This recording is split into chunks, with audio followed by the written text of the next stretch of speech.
energi dan satu benda yang fresh. Sometimes kita ni pergi kerja, madam daripada pagi, petang balik, TP lagi lah, kadang malam balik. Anak-anak sekolah daripada pagi pukul 6.30 dah turun, pukul 5 petang baru balik. So bila ada fresh flower ni, dia rasa macam segar sikit.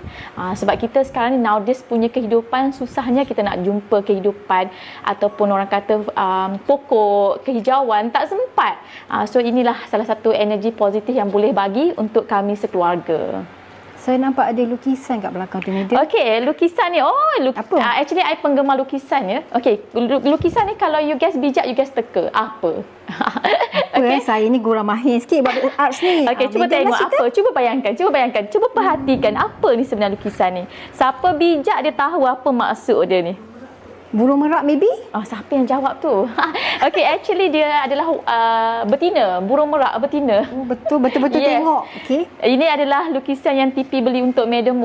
So, I tak tahu kenapa dia pilih lukisan ni, tapi sebenarnya dia adalah melambangkan kebebasan. Burung merak ni kan dia bebas, and then dia cantik.